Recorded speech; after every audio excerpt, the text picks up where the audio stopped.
Hi, I'm Shayne Conner. Hi, I'm Hannah Hong. Hi, I'm Shayda Moezzi. So, growing up, what was your impression of STEM? When I grew up, I never really thought about STEM as an option. In elementary school, I would really notice that not a lot of girls would really be interested in the science and math that we were being taught. Even when we were doing science experiments or anything related to math and science, it was always more encouraged, like in the boys. There was still like a stigma and a weird aura when girls would girls would be having fun in science activities. This is kind of like a man's thing to do. Maybe boys thought it was weird for girls to do this. I mean, girls would always say that they wanted to be like teachers or something along those lines, but the boys would always be like, oh, I want to be an astronaut. When you grow up, you think, I want to be a teacher, I want to be maybe a veterinarian, I want to be a zookeeper, and you won't ever think of STEM as an option unless you engage in it or unless someone tells you about it. So that's why a lot of us are here to tell others about it. So when I joined SWENext, I knew it was a women's organization, but I didn't really know what it did, and I didn't really know I wanted to be an engineer. And so what SWENext is, it's the Society of Women Engineers, and it connects girls with other girls who are passionate about engineering and STEM. So I made Women in STEM Club, which is also part of SWENext, and what we do is we create a supportive environment for girls to build their own confidence and explore their passions in STEM. And then we also connect them with professionals. So we have speakers and we do community projects and we, look at scholarships and internships and just give them all the resources they need.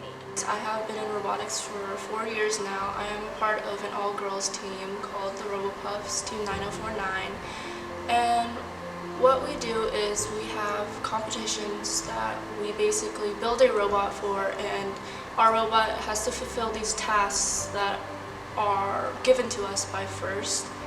And we have outreach events that kind of reach out to other girls.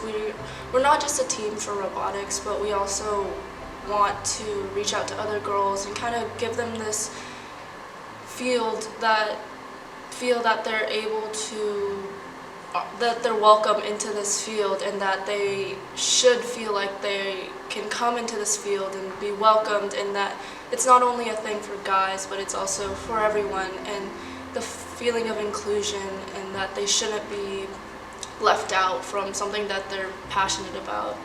So when I was in middle school, specifically 7th grade, I was introduced to a program called ProjectCSGirls, which encouraged girls to pursue a career in STEM by making a project that pertained to a world issue.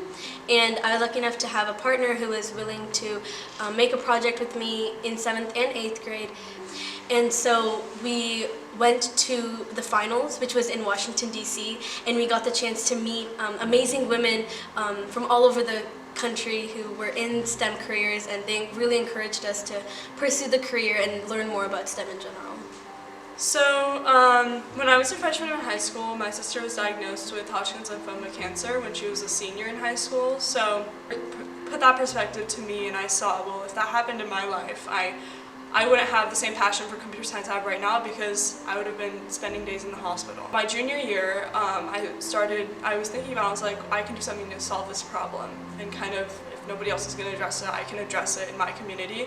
So that's when I thought about Inspire C.O.D.E, which stands for Creation of Dynamic Experiences. I put those together in order to create coding workshops for pediatric cancer patients in San Diego.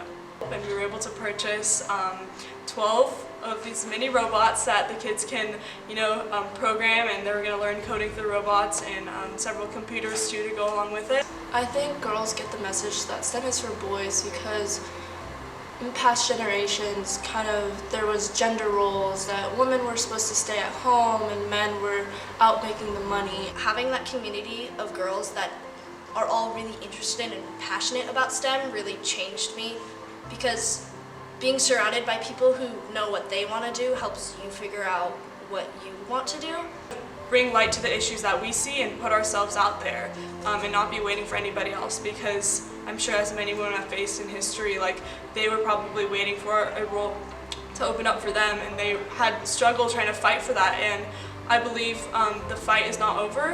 I think nowadays the stereotype is slowly going away, and we recently held an event as part of Robotics called As Women We Rise.